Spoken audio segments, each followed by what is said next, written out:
Side खबरों के लिए सब्सक्राइब करें फ्लेम मीडिया और उसके बाद बेल आइकन को प्रेस करें ताकि सबसे पहले आपको मिले एक्सक्लूसिव खबरें।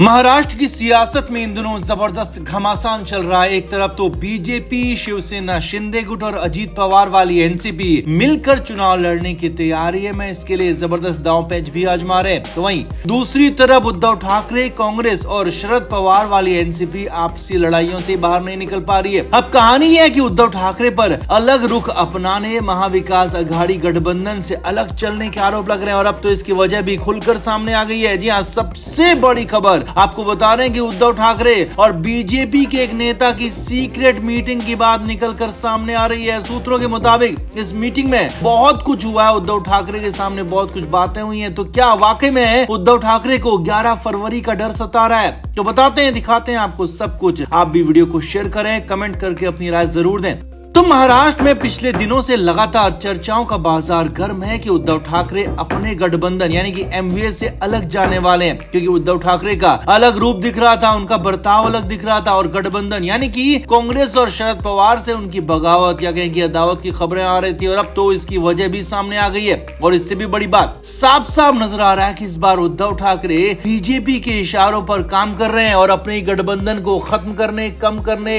बर्बाद करने का काम कर रहे हैं। और अब वो सिलसिलेवार तरीके से आप समझिए। सूत्रों के मुताबिक खबर है कि मुंबई में महाराष्ट्र के एक बड़े बिजनेसमैन ने मातोश्री जाकर उद्धव ठाकरे से मुलाकात की है और अंदर की खबर ये भी है कि वो बिजनेसमैन बीजेपी का संदेशा लेकर आया था। जी हाँ, उस बड़े बिजनेसमैन को बीजेपी का नेता और बीजेपी का फाइनेंसर भी कहा जा रहा है। खबर है कि वो बीजेपी का ऑफर, बीजेपी का संदेश, बीजेपी का प्लान लेकर उद्धव ठाकरे के पास आया था और काफी देर तक मातोश्री में मुलाकात होने की खबर सूत्रों के हवाले से आ रही है। सूत्रों के मुताबिक इस मीटिंग में तय किया गया कि उद्धव ठाकरे की पार्टी को इस लोकसभा चुनाव में क्या करना है और क्या नहीं करना है, क्योंकि बीजेपी यानी कि पीएम मोदी के लिए चुनाव बेहद जरूरी चुनाव है। लगातार तीसरी बार जीत के लिए वो दांव खेल रहे हैं और कोई भी कोर कसर छोड़ना नहीं चाहते। और महाराष्ट्र में जो थोड़ी बहुत एडवर्स खबरें आ रही है उनको काउंटर करने के लिए उद्धव ठाकरे पर टारगेट लिया गया है। सूत्रों के मुताबिक इसीलिए बीजेपी टॉप मैनेजमेंट के बेहद करीबी उस बिजनेसमैन के जरिए उद्धव ठाकरे के साथ मीटिंग की गई। उद्धव ठाकरे को बताया गया कि उन्हें चुनाव में क्या करना है। अब बाहर से भले उद्धव ठाकरे बीजेपी के खिलाफ बोल रहे हैं, बीजेपी पर हमला कर रहे हैं, लेकिन लगता है कि अंदर खाने वो भी बीजेपी के लिए, बीजेपी के साथ मिलकर काम कर रहे हैं। और इसीलिए तो कांग्रेस और शरद पवार वाली एनसीपी उनसे खासी नाराज है, ऐसी भी खबरें आ रही हैं।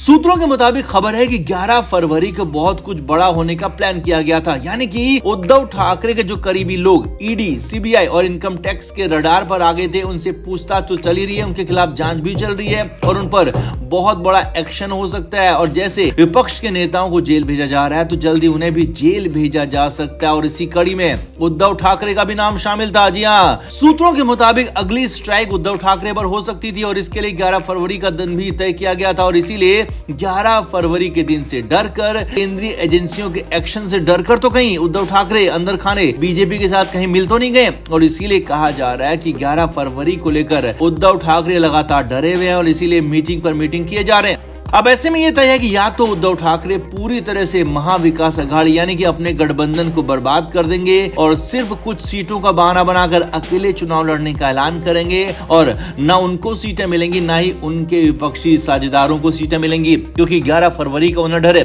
और अगर ऐसा नहीं करते हैं यानी कि उनका गठबंधन बना रहता है और उद्धव ठाकरे साहस दिखाते हुए विपक्ष के साथ मिलकर चुनाव लड़ते हैं तो फिर आगे के रास्ते उनके लिए मुश्किल हो सकते हैं। जैसे उनके करीबी नेताओं पर शिकंजा कस गया है, वैसे उन पर भी कस सकता है, क्योंकि यहाँ पर हो सकता है कि चुनाव आचार संहिता लगने तक उद्धव ठाकरे खुद को महाविकास अघाड़ी गठबंधन से अलग दिखा दें और जैसे ही चुनाव आचार संहिता लगे तो उसके बाद केंद्रीय एजेंसियां भी बहुत कुछ नहीं कर पाएंगे। और इसीलिए उद्धव ठाकरे हो सकता है कि उस बात का भी इंतजार कर रहे हो कि जैसे ही चुनाव आचार संहिता लगे तो उसके बाद महाविकास अघाड़ी में मिलकर चुनाव लड़ लिया जाए, बीजेपी के खिलाफ हो जाए। अब जो भी है उद्धव ठाकरे के मन में क्या है वो खुद ही जानते हैं। तो इस पूरे मामले पर आपका क्या कहना है? क्या उद्धव ठाकरे दोनों तरफ मिलकर डबल गेम खेल रहे हैं या फिर उद्धव ठाकरे खुद को बचाना चाहते हैं और चुनाव में विपक्ष के साथ लड़ना चाहते हैं? आप क्या मानते हैं? कमेंट करके जरूर बताएं और वीडियो को शेयर भी करें।